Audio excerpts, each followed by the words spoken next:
On this episode of RevHang, I do want to put out a disclaimer. There's going to be an inordinate amount of Perez slander this week.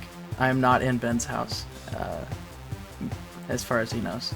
Nathan is in my walls right now. If, on lap 7, Max Verstappen cured cancer, then I'd be like, okay, sprint races might be okay. Like, there are 3 entire teams between him and his teammate.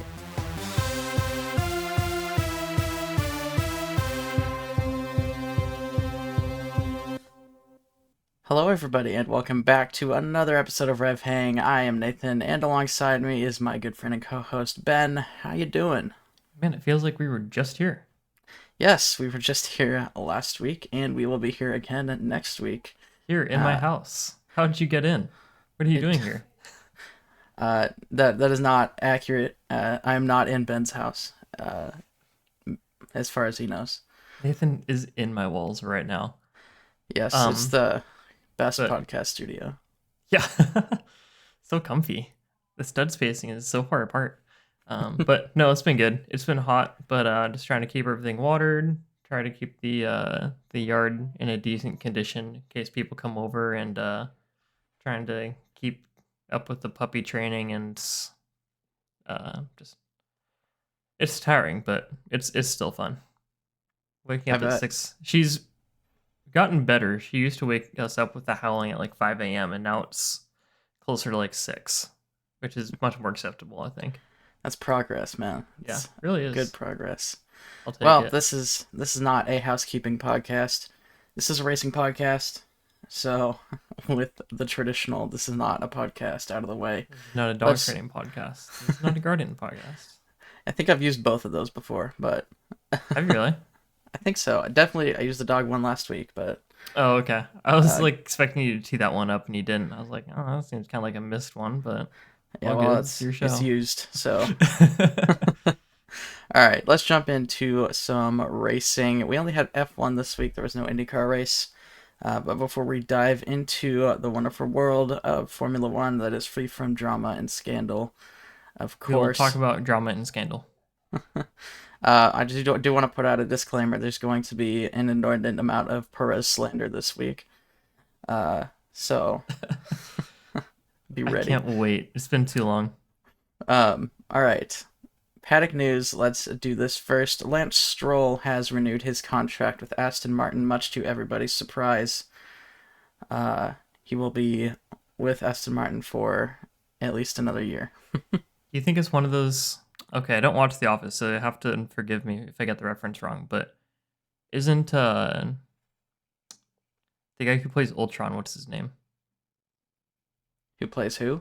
Ultron. James Spader. James Spader's character. Doesn't he I seem to remember my wife watching an episode where he didn't want his wife to get a job in the office, but at the same time didn't want it to seem like he didn't want her to get a job in the office. So he tried to get her a job in the office, and everybody was super confused. Yeah. I feel like that's Lawrence Stroll with Lance Stroll. That has to be. Robert California situation, yeah. Yeah, that was his name. Yeah. For sure. Yeah, I don't see Lance ever. I don't know. That's a tough one. But I was thinking, I was like, Logan Sargent is getting a seat. I wonder what the comparison... That makes me wonder what the comparison between Lance Stroll and Logan Sargent would be in the same car. Yeah, it's hard to know. I still stand by that. I don't think Aston Martin is... I don't consider them seriously a championship contender until they get rid of Lance Stroll. In terms of their mindset, okay, I get it. You want your son to be in Formula One, but you also want to be a world championship team. Yeah. So I'm not convinced that you actually want the world championship that bad until you make some tough decisions. Don't let that fancy wind tunnel go to waste. Yeah. Maybe a little harsh, but also Lance has not been backing it up with good results as of late, so, it is what it is. And also, to be fair to Lance Stroll, the Aston Martin has not been very good the last few weeks. It's the Benjamin Button F1 car. Yeah. So, yep, Lance Stroll renewed. Also, Pierre Gasly has renewed his contract with Alpine. Probably a good decision for him. It's a much better contract renewal. Yeah, for sure. Uh, I think it's a good thing to keep Gasly. I don't think they want to really start with two new people next season. So some stability there is nice, and hopefully they can pick up somebody that's quality, whether it's Teo Porcher or if they can somehow, getting into our next paddock news, if they can somehow land Carlos Sainz, uh, that would be insane. That would be so big for them. I mean, they would Um, have to get a faster car to also go along with it, but yeah, Sainz is reportedly closing in on a decision about where he will be driving in the future. He says he wants to get this done sooner rather than later. And I think it's really just on him. There are three teams for sure that we know about 100% that are ready to sign Carlos Sainz. That yep, being, that's Mercedes is one of them. no, No? Okay. Alpine, uh, Sauber, and Williams. Right, right. Yeah, Mercedes seems pretty set on Kimi Antonelli. Uh, but it's still kind of hard to know what they're gonna do. I don't know. The Mercedes one is a tough one. There's a lot of things that could happen there. Yeah. But all right, that kind of rounds off the paddock news. There wasn't a ton. It's only been a week, so that's all we got. Formula One and the Austrian Grand Prix. It was a sprint weekend, much to my surprise. I had no idea until all of a sudden I look at Instagram on Friday and I see things about qualifying. I'm like, wait, what? What the So, it always I was a throws me little, off. yeah, I didn't know, but it's fine. Uh, got more stuff to watch. So let's go into sprint qualifying and the top 10. It was Max Verstappen on pole position, followed by Lando Norris and Oscar Piastri. George Russell and Carlos Sainz were fourth and fifth, and then 6 through 10 were Hamilton, Perez, Ocon, Gasly, and Leclerc. Going into the sprint race, Verstappen maintained the lead on the start. Over the first few laps, Piastri pestered Norris for P2. On lap 5, Norris dove down the inside of Verstappen, taking the lead until turn 4 when Max passed him back. And then Piastri capitalized and passed Norris into turn 6 after that battle. And that is pretty much everything that happened. Yep, the first 5 laps were pretty entertaining, and then after that, nothing Yeah, burger. yeah. Classic sprint race. Classic After sprint the race. beginning, it just is a procession. Um, we've had some good sprint races, but this was not one of them. Uh, Now, I'll however, I will continue say to that battle not be sold. between Oh, what good. I was gonna say that battle between Verstappen, Norris, and Piastri, when it did get spicy on lap 5, that was pretty solid stuff. But that's really all that happened. And I know that's what the organizers imagined the entire sprint race being when they thought of it, but I will continue to be a sprint race hater until something incredible happens. Even then, I don't think it's not a the format doesn't work in Formula One like it does in F2 and Oh, F3. yeah, by something incredible happening, I'm talking like if like on lap 7 Max Verstappen cured cancer, then I'd be like, okay, sprint races might be okay. I mean, he is doing side quests at this point, so it's within the realm of possibility. Maybe he'll win a 24-hour endurance race while he's in his F1 car. Uh, Ooh, that'd be fun. um, but anyway, let's go into the results of the sprint race. We had Verstappen in first, and Norris was. Wait, that can't be right. I don't think I'm gonna go to a different website because I think I copy pasted something wrong. Oh no. Give me 2 seconds. All right, sprint. All right, here we go. The real results of the sprint race. We had Max Verstappen in first place, followed by Oscar Piastri and Lando Norris. And then Russell and Sainz were fourth and fifth. Hamilton, 6 through 10 were Hamilton, Leclerc, Perez, Magnussen, and Stroll. 11 through 15 were Ocon, Gasly, Tsunoda, Ricardo, and Alonso. And 16 through 20 were Sargent, Albon, Bottas, Hulkenberg, and Zhou. So, yeah, not a ton of interesting stuff in the sprint, like we have kept saying. I guess Logan Sargent did beat Alex Albon, Oh yeah, I forgot about that. so there was that. And then I think he also outqualified him for the sprint. Yes, Yes, he did. barely. Just Bottom of barely. Q2, but Yeah, win's a win. this is true. All right, back to my script here. Um, so yeah, that was the sprint race. Not much to talk about, unfortunately. Qualifying for the Grand Prix, Max Verstappen was on pole, followed by Norris and Russell. Fourth and fifth were Sainz and Hamilton. 6 through 10 were Leclerc, Piastri, Perez, and Hulkenberg. Notably, Piastri did qualify third initially, but then he had a lap deleted, so he was dropped to seventh. Um, that was protested. The protest did not work. And after everything played out in the race how it did, it is a real shame for Oscar Piastri that the lap was not reinstated. Yeah. So, yeah. Alrighty, moving into the race, Verstappen got a better start than Norris off the line. That is becoming a pattern. Lando is not great at starts. Hamilton passed Sainz into turn 3 for P4.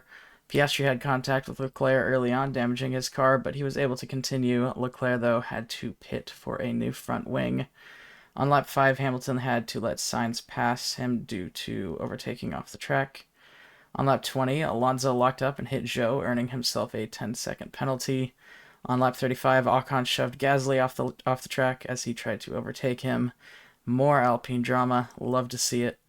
And then 6 laps later, on lap 41, Gasly was able to pass Ocon into turn 4. On lap 52, Verstappen and Norris pit for new tires, and this brought Norris within 2 seconds of Verstappen after Verstappen had a really slow pit stop. On lap 59, Norris dove down the inside of Verstappen into turn 3, but was unable to overtake on track.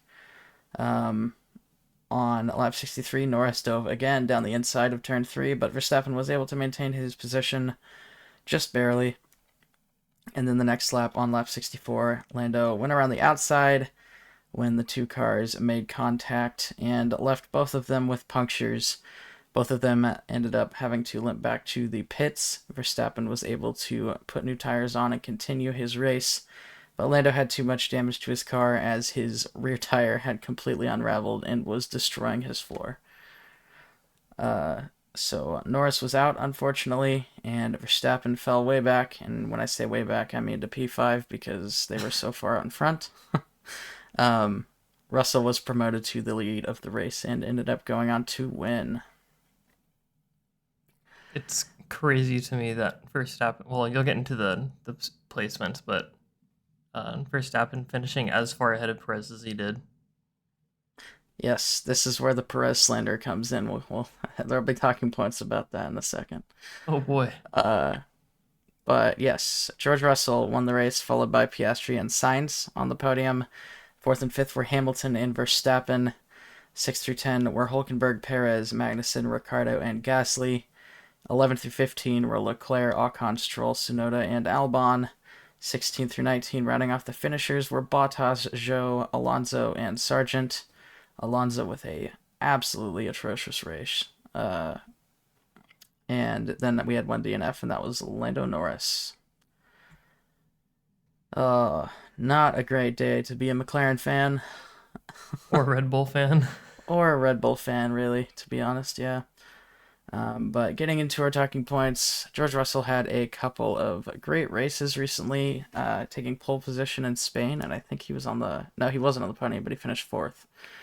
And then this week in Austria, even if the Lando Russell or Lando Verstappen drama didn't happen, Russell would have finished on the podium after having a pretty solid qualifying as well. So, yeah, George Russell on good form, really starting to take charge of the team as Lewis Hamilton is starting to step away. He's got a little over a 25. He's got 26-point lead on Hamilton right now in the championship. So not too far separated, but I think Russell has definitely been more consistent than Hamilton this year. Yep. All right, so moving on, Verstappen and Norris. This is aiming and shaping up to be the rivalry of the season, I'm actually kind of and excited for this rivalry. I am too. Um, they are really close friends, or at least were before this weekend. Um, yeah, basically, it was a very, very, very close incident. Nothing crazy in terms of the contact. The contact was just placed so perfectly that both of them got punctures, and when punctures happen, things can go wrong, and unfortunately, Norris was out. Um, but looking at the incident, it was Verstappen's fault. He did receive a 10-second penalty for it. Uh, and he somewhat took blame for it in a post race interview, but also not directly. Um, and Lando said that if Verstappen, when they talk later, doesn't own up to what he did, that the friendship is over. Now, that might be, I'm pretty sure he said that while the race was still going on and he was being Yeah, interviewed. they'll Um, talk about it in iRacing tonight. yeah, I don't know how true that is. These are race car drivers at the end of the day at the highest level. They have a lot of pressure on them. Mistakes happen. I would hope that their friendship is not over due to something as stupid as this. Um, again, it wasn't intentional, it wasn't egregious. It's just something that happened, and Lando has done plenty of things that he has initially not taken responsibility for.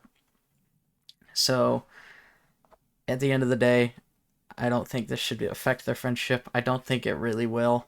I think Lando was just a little emotional, understandably. Um, and hopefully they can move on from this. But the thing is I don't think this is the last time we're gonna have wheel-to-wheel battles between Verstappen and Lando. No. So yeah, that was the drama of the week. Max and Lando going at it. The battle lasted for like 20 laps, so it was really exciting to watch. And you know, you say what you want about it being Verstappen's fault, which it was. Uh, Can't stress Lando that enough. Lando kept dive bombing him. Like it happened three or Yeah, four times, and it's dive bombs are notoriously risky and dangerous. And those so some IndyCar moves right there. yeah, while it wasn't his fault, something was bound to happen eventually. I think that kind of plays into the maturity thing a little bit. Not to say that Lando's not a mature driver, but this is the first time he has been battling for the lead with someone of Verstappen's quality. Yeah, And so there's going to be a learning curve with that. It's not like passing a midfield car. It's a whole nother ball game. yeah, and it really did remind me of watching like lap one of an IndyCar race where all the drivers are just like, well, let's try, let's I'm gonna let's send take a it. shot, Yeah, and that's why you always have lap one cautions in IndyCar is because they're yeah, all dive bombing the first corner. yeah. And that's just the nature of the beast there. Since it's a spec series, it's really hard to make up positions if you don't do it on the first lap. Um, but yeah, so that is the drama for the week. Now let's Well, get aside from into the there's a little bit of Alpine drama on the track too, a little bit a of little Haas bit. drama. Not quite to the same level though as No, there has been in past races, but no, yeah, I did laugh hearing Magnussen's radio message to the team when they warned him about saving tires for both cars. yeah, He was like, "Yeah," and yeah, that made my day. yeah. Oh my It was god. pretty funny. All right, let's move into the Perez slander for the week as a large truck drives by my house. Uh, Sergio Perez finished in seventh place. How far? 20? No, 17 seconds behind Max Verstappen. After Max got, is that after Max got the 10-second penalty? Uh, yes. Because I Yeah, mean, it either should way, be. I that's think even it should worse. be. Yeah. 17 seconds behind Max after Max had to pit after a puncture for what was it, 4 5 corners? Yeah, at least. There's like seven, I think, seven corners. Seven Um, corners. He so yeah. missed the window to pull out because of a slow change on one of the rears. Or no, that was a different time. Never mind. But Yeah. either way, like, yeah, insane. Yep. So Perez is still double digit seconds behind Verstappen after Verstappen had been locked in a wheel to wheel battle of sorts for 15 plus laps. Literally Uh, crashed. Literally crashed, limped back to the pits for 7 laps, losing at least 20 seconds because that's about how far George was behind, and George passed him right at the end of the lap. And then took a 10-second penalty. Then he went into the pits, which is a 20 Hmm. second drop.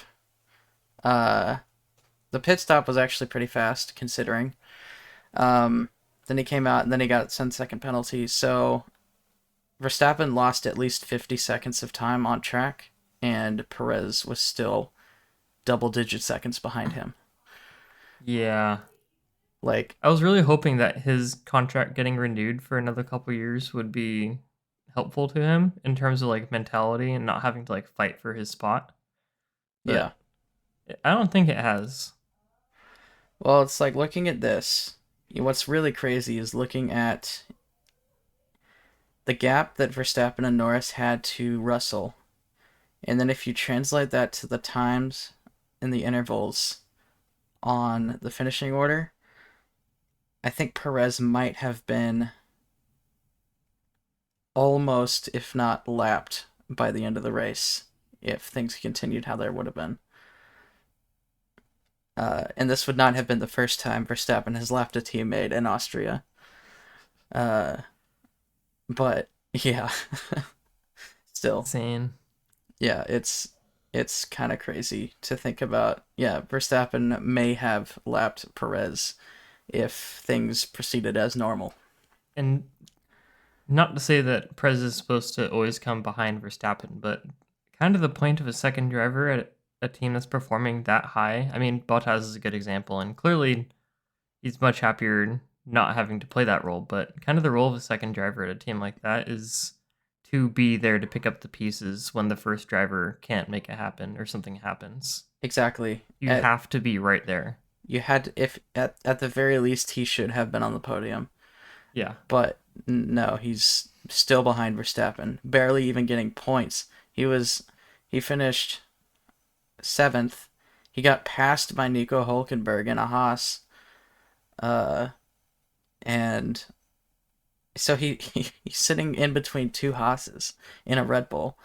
And yes, Haas has been better this season, but not that much They're better. not Red Bull fast. Yeah. They're not Red Bull fast. So I don't really care that. I don't know, man. It's it's so hard to He's defend him. significant amount of points behind Sainz, like more than Perez winning a race and Sainz not finishing. It's Just very about. very difficult to defend him. Yeah. It's it's so hard. Again, we love this guy. He is basically our home driver. He lives the closest to us out of Logan anybody. Sargent literally does not count. Logan Sargent, I think, is technically further away than Perez's hometown from where Technically, we he lives in live. London, and technically, he's a rich kid from Florida. So, Okay, well, that's beside the point. uh, but I mean, it's we don't have a personal vendetta against Perez, but it's just so hard to defend this guy. we want Uh, him to do well, and we're just disappointed that he isn't. and I really think that this is gonna happen no matter who Verstappen's teammate is. Um, it's so hard to tell now if the Red Bull is even that good or if it's just Max is just so incredible Yeah, that because Max started out the race like 8 seconds ahead of Russell at the best point, or eight yeah, seconds ahead of Norris. yeah. It's like he's got the speed, but then his tires fall off. The Red Bull's been so bad on tires this year. His tires fall off so much earlier than anybody else's. Like he was complaining about his tires almost immediately after coming out of the pits that second time. And it seems like And it's always on the hards. yeah, it doesn't do well with the hards, and the McLaren is just good on every tire, it seems. So I think that's where Red Bull's weakness is. I think that's where McLaren's strength is. And a lot of the other teams have strengths. Like you never hear Russell or Hamilton complaining about tires, which takes a lot for Well, Hamilton to not complain about tires. We've heard Hamilton complain about tires a few times this season, Not as much as it has been though. but not as much. Yeah, it's not as much of a meme. Yeah. And then the only other team that tires seem to be an issue is Ferrari, and they've not had a good couple of races recently. I mean, Sainz was on the podium this time, but for all intents and purposes, he would have finished fifth. Yeah, Um, and Leclerc was 11th, would have finished 12th if Lando didn't DNF. Um, so I will say, though, Leclerc's in 11th was not entirely his fault. Uh, there was just a lap one problem. He ended up having to pit early. It kind of destroyed his race, and he did cause way back from last to 11th. yeah, So almost 2 points. almost the points. So he did have actually a pretty decent race. Yeah, and that Um, was on 4 stops. So that was yeah, even one more than the prescribed, or the extra pit plus the prescribed pit yeah. stops. So So I'd say Leclerc did actually pretty decent this race. He just, when you drop to the back of the field, it's pretty tough yeah, to get through. So unfortunate for him. Sainz did pick up good points for the team, but there definitely needs to be some improvement because it's been a few weeks. I mean, since Monaco, since Ferrari's had a good result, really. Um, so yeah, but that is the race. We there's also only have one driver between the Ferrari drivers and Verstappen. yes, this is true. Um, all right. What else? We got Piastri, who I kind of hinted at earlier, kind of got screwed by that qualifying fiasco. If he didn't drop down 4 positions, he probably would have won the race. Yeah, yeah, uh, that's crazy to think about. yeah, so that would have been really cool to see. He only finished 2 seconds, less than 2 seconds behind Russell, and he was faster than Russell at the end of the race. But they seem to be on slightly different strategies, even though they had the same amount of pit stops. I think George Russell went. They did their medium, medium, hard in a different order, Hmm. and that does make a difference. So, all right, moving into the championship standings, we are flying through this episode. Max Verstappen is still on top, and Lando is still in second. Lando Norris, and then Leclerc is close behind Norris, only 6 points back. Then you got Sainz, and then Perez, and yes, Perez is what is that? 17 points behind Sainz. Uh, so yeah, and then now we've got Piastri only 6 points behind Perez. You can't, and Russell 7 points behind Perez. Sergio Perez might not even finish in the top.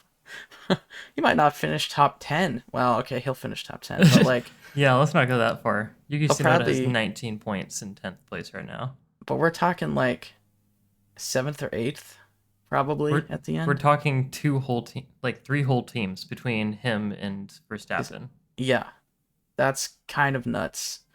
Looking at it that way, like there are three entire teams between him and his teammate. If he finishes 8th in a championship behind Hamilton, what are the chances that his contract gets bought out? I don't know. It's hard. It's so hard to say because I don't think he deserved this contract in the first place. So I don't know what the reasoning was for Red Bull to re-sign him, especially on a multi-year deal. Well, it's a 1+1, so really just one. Um, but if it was for money, if it was for sponsorship, which I still don't get because Red Bull's so big. I know that's the prevailing theory, but I don't believe that. There's no way. Red Bull has so much money, dude. So much expendable income. I don't know what the reasoning was, but if the reasoning was, okay, we think you're performing decent enough to give you another year, uh, maybe this contract will improve your confidence, so we'll get more consistency. Then they clearly didn't learn their lesson from last season, and it's literally just repeating itself. And so I mean, if I was Red Bull, I wouldn't have signed him again to begin with. But uh, if if he's finishing eighth place every race, I don't see how they can keep him on next year. It's almost like they got gun shy after the Gasly Albon problems. which is a They've gone. very It's really fair because they yeah. never should have been in that situation in the first place. But now they're going too far to the other direction. I think there's got to be some middle ground where you're able to get a driver who's competitive with your lead driver, but also not swapping them out mid-season if you're not immediately seeing results. And Perez has had a number of years to see results that he hasn't really made clear, except for that his second year I feel like was okay, right? Yeah, his first and second years were actually his Yeah. best. Um, but yeah, it's a completely at this point. I like you make a good point that they're probably, trying to learn from what happened with Gasly and Albon. But the big difference there is Gasly got like 10 races with Red Bull, and Albon got a season and a half, and one of the seasons was his rookie season. Hmm. That last half of that season where they dropped Gasly, that was his rookie season. So like even into his second season, I don't think you can expect much. Sergio Perez has been in the sport for over 10 years, and this is his fourth season at Red Bull. I think it's time. Uh, Generally, driver pairings don't last that long anyway, even outside of the Red Bull scope. So I don't think there's any shame in cutting Perez, and I don't think anybody other than Perez fans would be upset or, shocked. Uh, I don't think you can really make an argument as to why they shouldn't, if we're talking pure results. But Yeah. Man, that yeah, really is the ultimate Perez slander. Straight up fire this man. I told you, yeah, in our script for those listening and I guess watching because you can't see, I literally just have the bullet point ultimate Perez slander. Fire this man. Um, yeah, it's again nothing personal against Perez. It's just there are other people who I think could do a lot better in that seat. Yep. Um, Maybe, but that's the other thing is like, do we even know that? Is how No. good is Verstappen?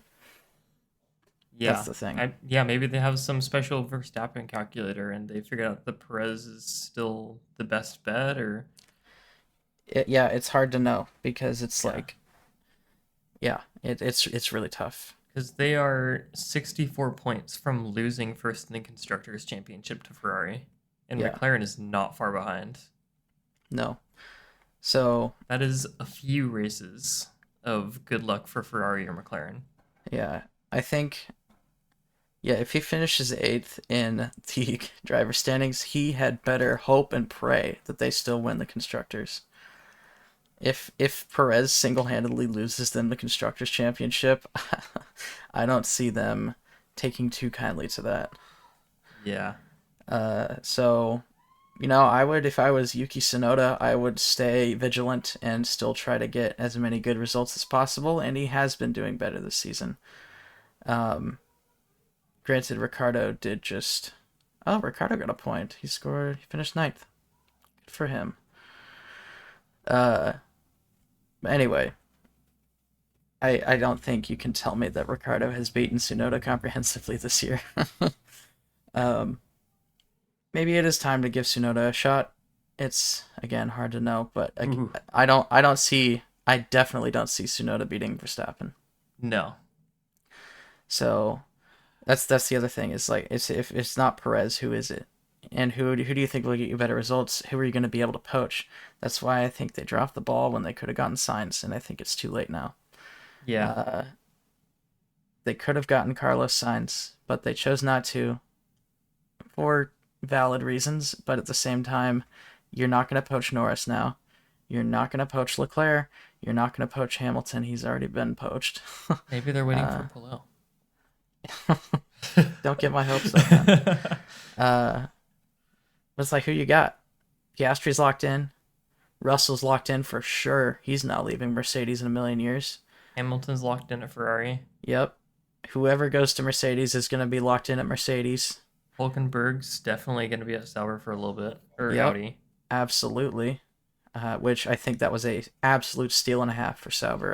Yep. I'm The more the that season might goes be on, the more I'm thinking, like, man, that's gonna be really good. I think that might be the best move by a team this year so far. like Yeah, more than the Hamilton to Ferrari, which as the season goes on feels like less and less of a deal. less and less of a big deal. I still Yeah, think it's cool, and I think Hamilton will do okay there, but I don't see Hamilton storming off and winning the championship, not against Leclerc. yeah. Um, Who else is there really viable? I mean, Other Alonso than has F2, decent and pace, but it sounds like he's kind of gonna start trying to get out of the sport I think he's starting to be point. done. Yeah, I think he's been burned too many times. Yep. Um, so yeah, then you got Tsunoda, and I mean Gasly just locked in. Ocon is a free agent. That would, No, but they there's don't get no way. along. They don't get Nope. along. Yeah, Verstappen and Ocon do not get No along. way. Red Bull, the Albon, team, would never sign Ocon, I don't think. Albon's locked in, and I would never go back to Red Bull if I was Albon. Uh, and then Definitely no on Magnussen. you got mediocre drivers past that. Yeah. Uh, Even like okay, let's throw Bottas in there. Uh, Bottas has not been performing super well. Granted, it's probably the car, but also, does He's following Bottas the want Finnish to go back model. in? Yeah. Does he want to go back in and be a second driver that he knows he's Yeah. gonna be? No, he's following the Finnish model set by Kimi Räikkönen, where you do really well at a team, and then you go to a Sauber team, you do really not well, and then you retire to do stuff that you would rather do. Yeah, which he does have other interests. Which Bottas has very clearly developed hobbies outside of F1 very rapidly once he left Mercedes. and he is very very good. Like if you look at his like One of cycling the top, results, he's yeah, like one one of of the the top best gravel cyclists. cyclists in the US at this point. Yeah, he's one of the best gravel cyclists in the world. It's crazy. You're just 3 steps from driving a Subaru Crosstrek in Yeah. Colorado for the rest of his life. Plus, he owns a gin company, and yeah, the guy's set. Like he's very much in a Kimi Räikkönen. I'm just doing this as a hobby mode right now. Yeah, his Uh, calendar is probably one of the best-selling calendars. It might actually challenge the Sports Illustrated swimsuit calendar. I'm gonna yeah, be honest. It's got to be close. it's got to be up there. Not a lot of people buy calendars anymore, so I wouldn't be Yeah, surprised if that's in the top 10. yeah. Uh, Andreas got me the Bottas calendar, so yeah, I that's saw it one on your more. wall. Yeah, it is on Love my it. wall. We have to flip it around whenever my parents or Emily's parents come over because it's a little confusing. But Yeah, that's true. every so often I look at it, I'm like, I wish I could go on a mountain bike ride right now.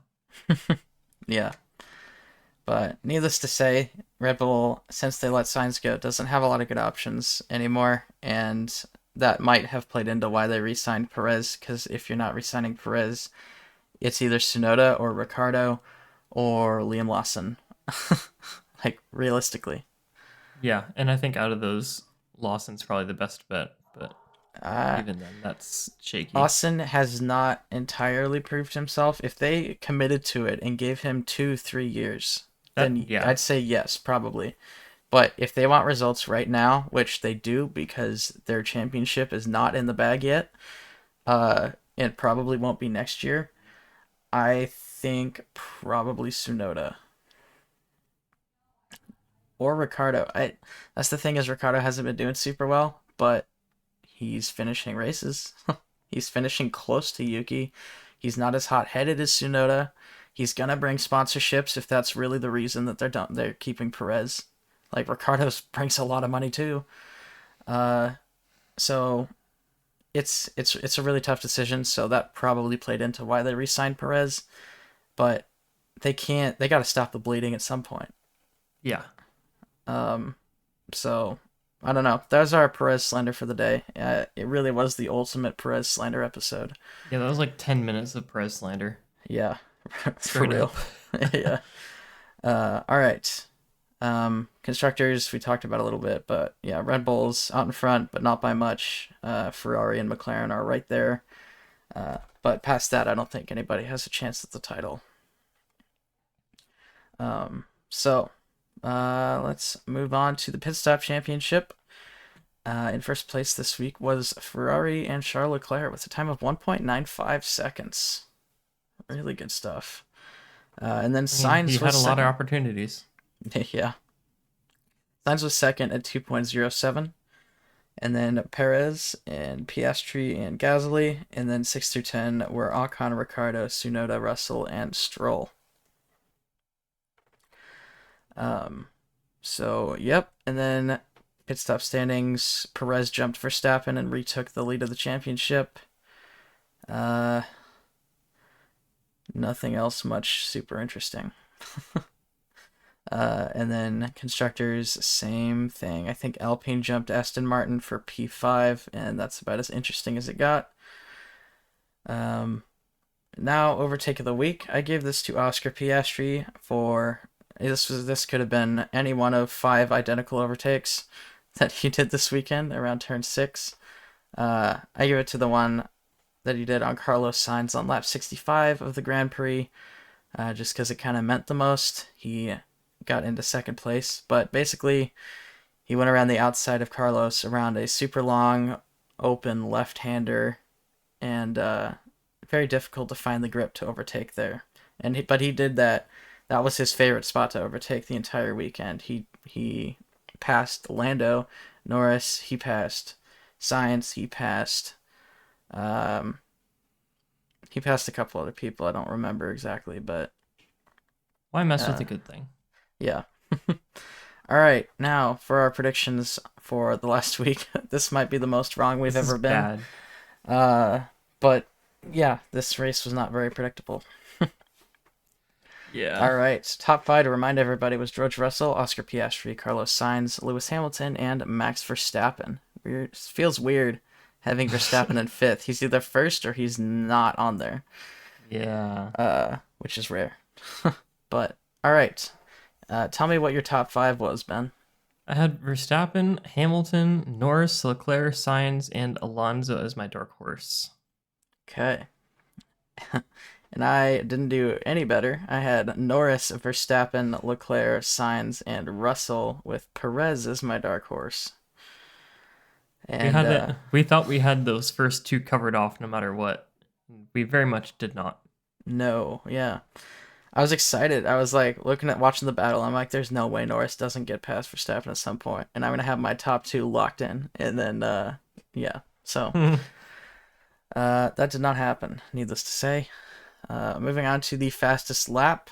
This one went to Fernando Alonso. Fernando Alonso of all people. So weird. Yeah. So what did you say, Ben? I had Norris. And I had Verstappen. Lol. So we kind of flipped on that one. Driver of the day went to Lando Norris. What'd you say, Ben? I had Hamilton. And I had my free bingo space, Lando Norris. And oh boy. How many times in a row is this? This has to be like 4 or 5 times in a row. It's at least 3 or 4, if not more. I saw Right. somewhere that Norris officially has more driver of the days than Verstappen does wins this season. That's So insane. yeah, pretty nuts. But anyway, that is our predictions for last week. Let's move on to this upcoming week. We do have an IndyCar race this week at Mid-Ohio, notably not an oval. Stupid 2023, Nathan. All right, pole position. What do you got, Ben? I'm gonna have power for this one. I've got Pato Award, Mr. Fast Hands himself. Podium. What do you got up there? I'm gonna say we're gonna see Polo, Herta, and McLaughlin on this one.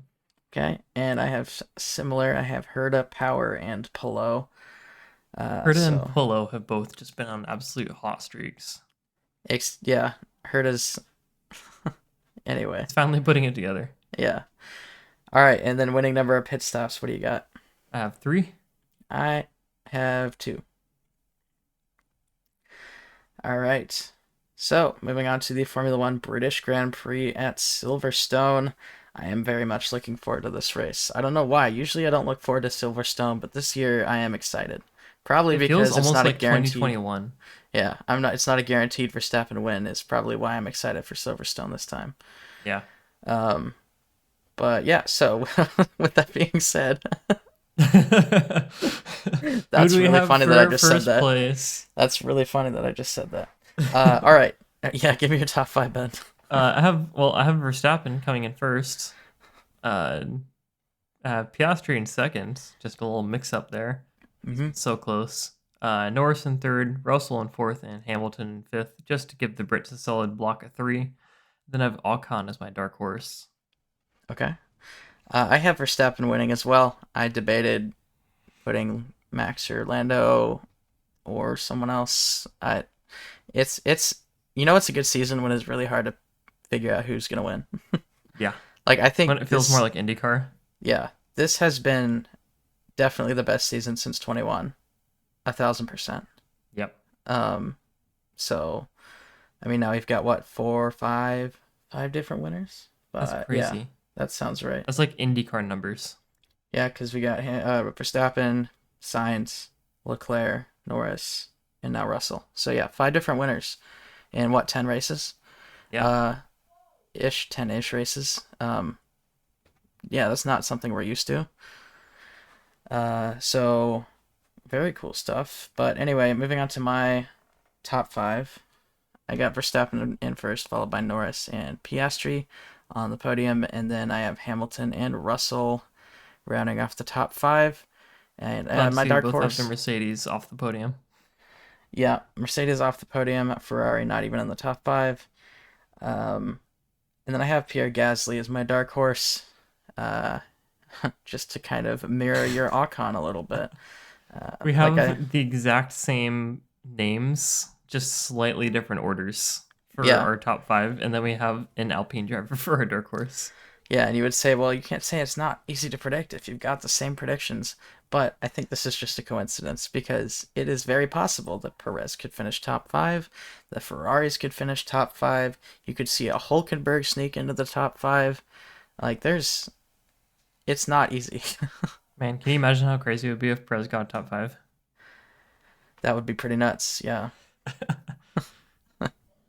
brutal, dude, brutal. Uh, All right, anyways, fastest fastest lap. lap. What do you got? I have Norris. I have Verstappen and driver of the day. What do you got? I'm gonna say Russell. And I have Lando Norris because I like being right. I know it's a British race. If Lando does decently, then who else could it be? Yeah, exactly. But yeah, it'd be nice to see somebody else win. I'll give you that. But Yeah, seems unlikely. All right. No, that's your job. I mean Ben, you can read it if you want. words of wisdom. No, that's your job, man. Yeah, That's not it's a little niche this week. It's really only for if you also have recently got a puppy or if you're in the process of dog training, which I personally believe starts when you get the dog and ends when the dog passes away. But consistency is key when it comes to dog training. It's something that has really been evident to me as I've been trying to train our puppy. Uh, we recently got a little like leather strap with bells on it to hang around the door so she can ring it when she wants to go outside and go potty. Um, and it's really been a struggle. Like if she rings it, like you got to get up and go let her out. That way it reinforces that she goes out and goes potty and then comes back inside every single time she rings it. That way she doesn't abuse it to just go outside whenever she wants. You know, yeah. it has consequences. Even if she doesn't want to go outside and she rings the bell or doesn't want to go potty, you just stay outside until she does. So consistency is key. Especially smart dogs, they will take any habit that you don't reinforce and make it part of their habit. And that can be a little frustrating at times. So yeah, consistency is key. Awesome stuff, Ben. I've never had a dog, so I can't speak to that. But Maybe one day. yeah, definitely one day. I would love to have a dog someday. Only certain breeds, though. Yeah. What breed do you get? Probably a golden. There you go. I Yeah, love Goldens. They're so everyone friendly. does. Who doesn't love golden retrievers? But I've also thought about Australian Shepherds too, because they are gorgeous. They're high energy, but they're so smart. Yeah, that and Border Collies was kind of the other. Border Collies are like Australian Shepherd plus more energy. I know. That's kind of why I'm thinking probably I'll end up with a golden retriever. Yeah. Um, but anyway, that rounds off our episode. Thank you guys so much for watching and listening. If you enjoyed it, leave a like or rating on the platform you listened on. It really helps us out. Subscribe or follow if you'd like to see more. If you want to see updated standings for IndyCar and or F1 or a calendar of upcoming racing from those series, check out our website, revhang.com. If you have a question about racing or about us, hit us up on any socials and comments or DMs, and we might feature your question on the next show. You can follow Ben on Instagram at BenjiMeetsWorld and myself at 2n_squared. You can follow the RevHang page on Instagram, Twitter, TikTok, all the socials at RevHang Media. We'll be back in a week to talk about the IndyCar Grand Prix at Mid-Ohio, notably not on an oval, and the Formula One British Grand Prix, also not on an oval. But until then, I've been Nathan. And I'm Ben. Thanks for hanging out. See you later.